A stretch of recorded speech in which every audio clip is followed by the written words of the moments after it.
What's this funky looking thing here? A little bit treacherous. This is not safe. It's my childhood right here. Awesome.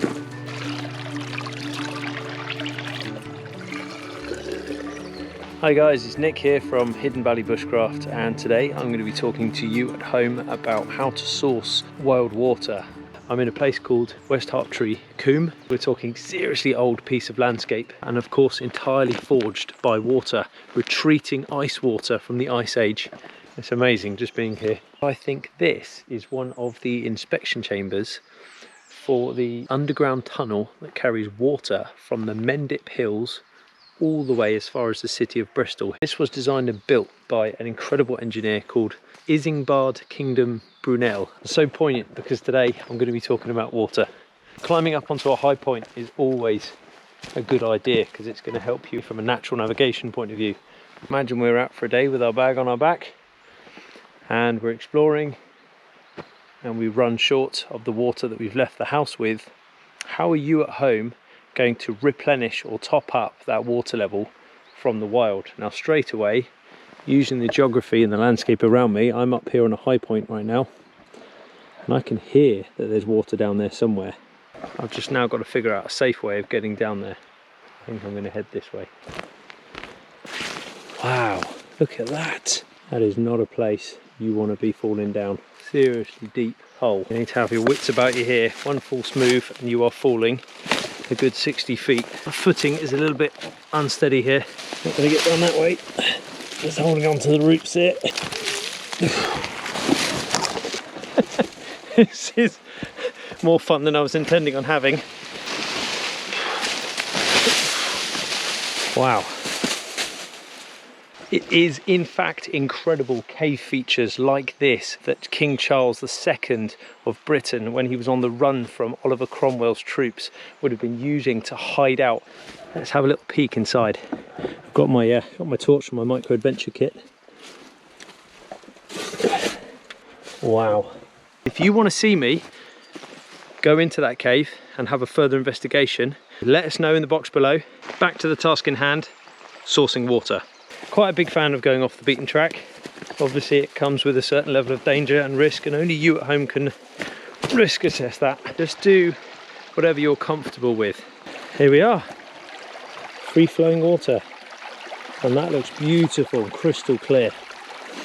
Now whilst I might be comfortable at a glance with collecting this free flowing, fresh, clear, oxygenated looking water, there's a few other things I need to make sure of before going ahead and collecting this water. So one of the first things I'm doing right now is I'm going to go ahead and follow the water course upstream so as to know where it's coming from and what its source is. I think that this is coming from a natural spring up off the Mendip Hills. Now it depends on how desperate you are for water. With an amazing resource like this, it shouldn't be too far beyond the imagination to pull out one of your canteens and to collect some of this water. But you can't drink it. There's a few things we're going to have to do to it first. We're going to need to filter it and we're going to need to purify it, in that order. Now, one of the things I'm looking for is the presence of vegetation, which I know and associate with water-loving species. It's not just about the fact that I found water or using them to find water, which of course I could. It's more the fact that if they are still present and living here on the banks of the river, then I know that it's likely that there's not too much in the way of chemical interference. For instance, take this pendulous sedge grass, okay, which is extremely useful for us in bushcraft, and I'll make a video on this another day. The presence of this down by the river is super helpful for us. What else have we got? It's our old friend meadowsweet. Make sure you check out our video on meadowsweet and its medicinal purposes, as that's a really, really handy little treat. Now look here. Coming off of here, there's a small subsidiary coming out of the rock. Let's have a look. So this is a spring, and it's just coming through underneath the ground here. That's probably one of the cleanest sources you're going to get access to. The further it goes from a source like this all the way downstream, the more likelihood it's going to have interaction with debris, dead animals, feces, and the urine. So trying to get it from a pure source where it's just coming out of the rock face like this, that was obviously a good gamble, and it's paid off. So I've walked realistically maybe half a K, 500 meters. So I've expended calories, but I found a place where it's coming out of the rock face. So this would be a good spot for me to stop and collect this water. So things I'm going to need, certainly for making it safe to drink, are my good old-fashioned Millbank bag, which I carry with me. I mentioned this in my EDC video when I was talking about packing this pack for micro adventures, so be sure to check that out. There's the actual Nalgene bottle full of fresh clean water I'm about to tip out to replicate not having any water. There's a nesting cup in here that I'm probably going to use to collect the water. But all I'm going to do is open the pot out, ensure that it's clean and free of debris, and head over to my water source. Now I'm approaching it from downstream, heading upstream, because the last thing I want to do is disturb any of the silt or muck in the bottom, and I just want to try and capture it just here where it's at its most oxygenated. Looks good, so I'll just give this a quick swill out, and all I'm going to do is go ahead and just collect some of this water. Now I've got about as much as I'm comfortable with collecting for now, and just giving it a quick inspection, it proves to be fairly clean and clear of debris and detritus. The next thing I'm going to need to do is set up my Millbank bag, and I'm going to need to pour this through a couple of times for it to filter out all the nasties, and I'm going to be tipping it into the bag and then collecting it straight underneath. So before I can use this bag, one of the things I'm going to need to do with it is I'm going to need to soak it. So I'm going to pop it into my water, okay, and I'm going to let this bag soak. And that's because I need to let all of those fibres inside the bag really expand and kind of tighten down on the mesh. So the Millbank bag is made of very tight, almost like a canvas weave, which once it's wet and expanded and has really kind of come into its own, I can then pour water through, and it's going to catch right the way down to the smallest of microns the majority of any kind of nasties in the water. That's step one, that's filtration. Now once I've done that, I'm going to need to hang this up somewhere, okay? And the next thing I'm going to need to do is I'm going to need to then pour contents of my cup through the bag and catch it underneath. Guys, go ahead and maybe do this 2 times or maybe 3 times. It's totally up to you and your level of personal comfort with this process. Okay, let's open up this bag, pour the water in, and as quickly as I can begin collecting it. Now you can see it's coming out in a fine drip underneath. So now all I need to do is let that go all the way through into the cup once. I'll then pour it in again, let it come through twice. Okay, and then we're on to stage 2, which is purification. Okay, top tip. Guys, don't ever be tempted to squeeze the bag, okay? Do not squeeze the bag, because all you're going to do is open up those fibres and let some of the nasties through. Let the bag do its job. Another reality of this process, guys, is that, quite frankly, you won't get 100% recruitment of the water that you've put in. Some of it's going to get lost in transition.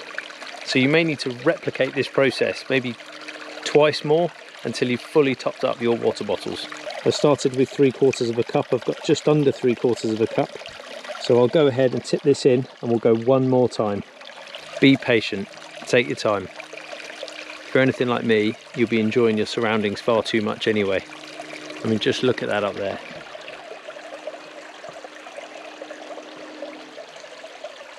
I always get really excited by these old ancient combes, because I just think, who was the last person to walk along the top of that ridgeline there?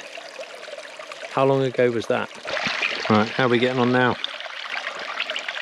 Nearly there. Now realistically, this process has taken me a good 10 minutes, but it's not exactly taxing me. And all the while I'm surrounded by the sound of free-flowing, fresh-running water, chirping birds, a gentle breeze and some fresh air.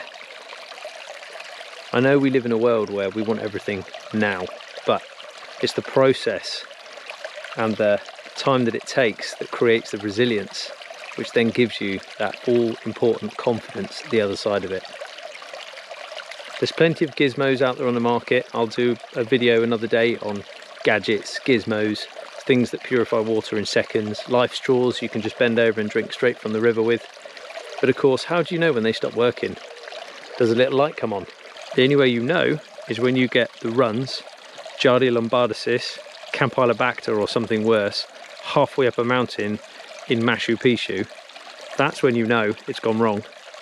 Whereas the humble Millbank bag, you just turn it inside out, wash it, leave it out in the UV light, sun rays.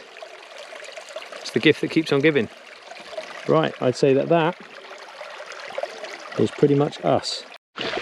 Okay, so now that I've filtered it, the next stage would be purification. And of course, I could just go ahead and pop out a Puri tab or a tablet and pop that into the water, following the instructions and the guidelines that come on the box. Those easy go-to tablets that certainly guys like me in the military and the Royal Marines relied on so heavily whilst away, also says on the box, caution, harmful if swallowed, with a big orange background and a black cross.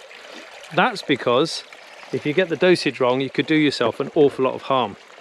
So think about this, guys. If you suspect there's chemicals in the water, then I'd go ahead and use chemicals to purify it. But as I don't, and I've pulled this out of a spring which has been purified through the rock, probably through thousands of years, and come off the Mendip Hills, I'm just going to go ahead and boil it. Boiling water up to 100 degrees is a pretty surefire way of killing off any bacteria or cryptosporidia or any nasties that could be in that water. Filtering it and the stage beforehand is so important because it's going to capture all of those nasties. Now sometimes these little germs can hide encased in a piece of mud inside. So that's why you don't just go ahead and boil it from the off. So what you want to do is put it through a filter of some sort first, okay, and then go ahead and boil it afterwards. Now, I remember being taught as a young Royal Marine, if you pulled it out of a particularly stagnant source, then you should boil it for 5 minutes or 10 minutes. And I remember looking back and thinking about those early lessons from the MLs as I was going through training, and the teachings were all leaning towards, you know, different time periods of boiling water. Guys, boiling water is boiling water. Once you've got it to 100 degrees, it's not getting any hotter, okay? And the bacteria destroyed up until that process and at that sealing point is as far as it goes. So whether you're boiling it for 5 minutes or 10 minutes, all you're actually doing pretty much is losing more water, okay, through evaporation. So the way that I learned after my time in the Marines was certainly to go ahead and filter it and purify it by boiling, but not to necessarily boil it for 5 minutes, okay? Just get it to a strong rolling boil. That's not a little bit of bubbles, we're talking a rolling boil. And I'm going to give you a demonstration of what those are right now. Cover it up, don't let any more nasties or flies get into it. Pretty simple piece of equipment. I'll put a link to one of these in below. Due to its size, it's absolutely fantastic for carrying and going lightweight. So by using the metal cup to do all of the collecting, the filtering and the purifying, that ensures that my mug is kept perfectly clean and doesn't come into contact, certainly on the inside, from any nasty bacteria from around the surrounding water source area. Okay, let's take a look inside and see what's happening with the water. Okay, at this point we've got some slight bubbling happening at the bottom, but it's definitely not a rolling boil.